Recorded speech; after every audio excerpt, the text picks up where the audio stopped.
Well, thank you, June, for joining me. I'm excited to talk Yes. about your role in Eleanor the Great, which I loved. Oh, Throughout good. your, yeah, of course.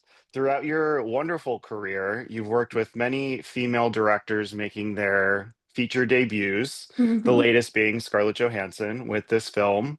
And the movie itself is a wonderful portrait of intergenerational relationships and stories. So, are there certain aspects that attract you to these projects or skills that you've learned or shared with these directors?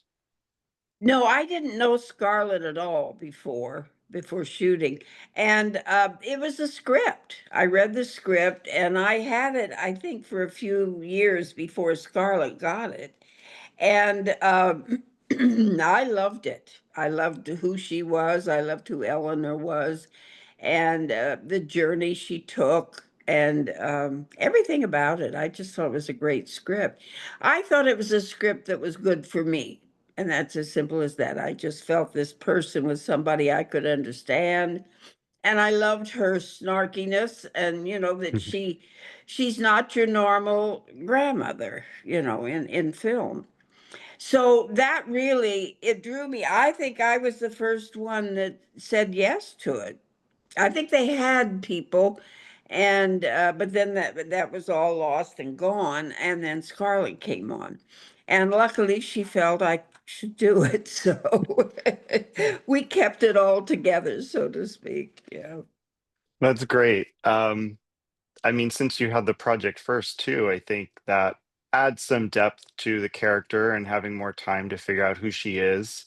Yeah. Re Related to these qualities, you and Erin Kellyman as Nina also have this organic, endearing Mhm. chemistry on screen. So can you talk about how that developed or when she was brought on and how you made it seem like you were almost a grandmother and grandchild? Grandchild. Well, we were living in the same building. The producers had gotten apartments in a apartment building on the east side. We shot everything in New York, so it was all done here. And we met Erin in, I think, the elevator, to be honest with you. And I asked her, I said, well, come up for dinner tonight. We found out who each other was. And so I think that we just immediately sort of started, well, yeah, she'll drop in. And she kept dropping in. And I would have dinner parties because I lived here for 65 years. So I knew a lot of people. And I would have dinner parties and always invite her. And we just got very, very close. And now, I mean, she's really one of my favorite people that I know. I love her. Oh, And we see that's each other. We were just doing press in New York twice, and she flew in from London for that. And it's great. I just love seeing her and being with her. She's great fun. well, keeping those relationships that you make and build on set, I think are so Hmm. important and it enriches the film, but also life itself. I think that's great. Yeah. It You is also, because it's lovely to have worked with someone too that you feel close enough that you want to see again. There's something there that you want to be with them again. definitely. And like your character, like Eleanor, you converted to Judaism Hmm. earlier in life. What did can you talk about what that experience meant for you or how you connected with that character? Because there are also so many special moments, and having real Holocaust survivors in the film, I think, adds again more depth to your experience, your personal experience, and maybe how that affected you. Well, the actually the conversion to Judaism was a very fun thing for me. I enjoyed it tremendously. I was living in Cleveland. My first husband and I were both at the Cleveland Playhouse when we got married. And he nor his family said anything to me about it, but I just felt I wanted to do it. And I found this wonderful young rabbi at a temple near the theater. And we just had a great time. I think I studied with him, oh, probably for over a month. It was about 2 or 3 months, I think. And I would go in after work during the week and we would sit and talk. And we really began to, just like each other. We were spent enough time together. And we'd be talking about something, not Judaism at all. And he said, June, we've got to get back to Judaism.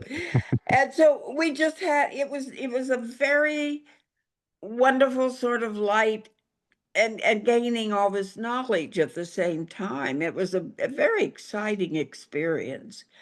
And insofar as the survivors, it was wild walking into that set because I didn't know either. Now, I know some survivors. I dated a survivor when I first moved out to LA. So, I mean, it's not foreign to me. And I can remember the Second World War when this was happening and how aghast we all were at it. But I walked into the room and not knowing, how they would react to me, or I just didn't quite know what to do. But they were so lovely. They were so warm. And so, hello, June, lovely to meet you. And it was all just very sort of normal, and we just sort of got to know each other. And Sammy was sitting next to me, and he was the most vocal and verbal of all of them anyway. And he started talking, but we just sort of chatted. We really did. And I think that sort of went into the scene as well. It was very relaxed, and they were great. And they didn't know what they were doing at all. But I think they enjoyed it. Well, I think that um, it adds this almost documentary aspect of nothing feels forced, and Mhm. I think your ability as an actress adds to that. The snarkiness, but there's an honesty, and I think that makes the relationships and them as actors, you don't know that they're not actors. So Yeah. I think just the overall vibe of the film feels so lived in, and that's Mhm. and that's important for the story. Yes, and I think that they all I think they were Scarlett laughs and says they were all very interested in the food that was going to be served later on. And sometimes when you get on a film set, you think, oh, I wonder what lunch is going to be. So, I mean, they quickly became film actors, all of them. That's so great.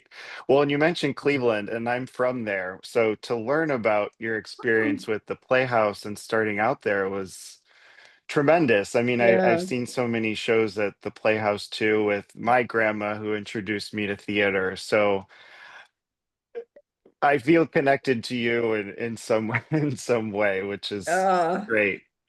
Cleveland was wonderful and really it did a lot to form my theater being, what I brought into New York because of Cleveland.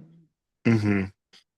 Well, you're coming back to Broadway, speaking Mhm. of that, in what is essentially your fourth titular role in a film or a show or a theater project in the past 2 years, which is incredible. What does coming back, you were in Waitress a few years ago. What Mhm. does the theater mean to you in coming back and kind of keeping that as a part of your life and career? Well, I left Cleveland, came to New York. I think I was 27. And I have been told, and I'm sure it's true, that I did my first film role at 61. So that's a lot of years, and it was all spent in the theater. I didn't stop working ever. And so the theater was what I knew and what I was comfortable in. And certainly I never thought I would leave. I had no idea of film and television. And it was interesting because we got an influx in New York, and this must have been like the 70s or 80s, and I'm not even sure which, I think early 80s. Alice was the first feature I did. And I went to my agent and I said, you know, there's a lot of film coming into New York. Yes, I know. And I said, I know actors that are doing it. You know, they're doing picking up roles and everything. And so he said, okay. And a week later, I had an audition for Woody Allen. And I mean, that was amazing. You know, he just said, okay, you know, if I had asked a year before, I'm sure it wouldn't have been 61, it would have been 60. But he was perfectly amenable, you know, to do something about it. And then I did two other films right after, one for Martin Brest and one for Scorsese. And Mhm. all at once, people start, well, you're a film actress. And it was funny because people started, and the business started thinking of me as a film actress. And that Yeah, just as was you are. blew me away. Yeah, Yeah. and I've enjoyed it. I mean, it's wonderful. I love doing film. Hmm. Do you, how did you connect with, since you've lived in New York for so long, how Mhm. did you connect with Eleanor the Great as being this quintessential New York film in a way? Well, we would be on location and I would say to my assistant, I live there. Or this is where she knows my son. And I said, this is where Harry went to school. He went to preschool at Riverside. We were shooting for about a week, I think, at different spots up in Upper West Side and Washington Heights. And I just kept, you know, she was laughing about it. She said, "My God, everywhere I turn around, you've been there, you know." So yeah, the other now Brooklyn, I didn't know. We shot a lot in Brooklyn, and I really never knew Brooklyn. But we had an apartment. The apartment for that Jessica had was in the East 20s, I think it was. And I certainly knew that. I mean, I knew all the area of, you know, Hmm. Manhattan that everybody travels all the time. So Hmm. it was like coming home. It really was. I mean, it was like, oh my God, that's where I live. That's where, you know, just everywhere there was something that reminded me that I had lived here. Hmm.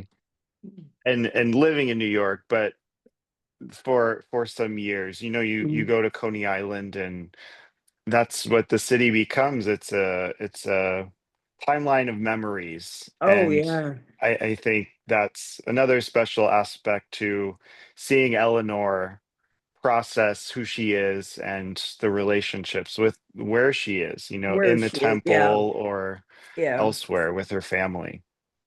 Yeah.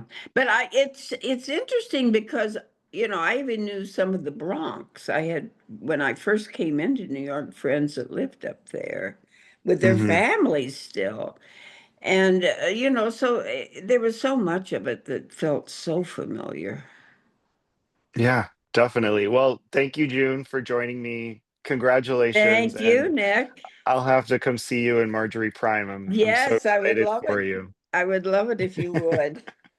And a happy early birthday. Thank 96. you. You're kicking, Thank you're you. kicking along. Have a Uh, good day. okay, bye-bye.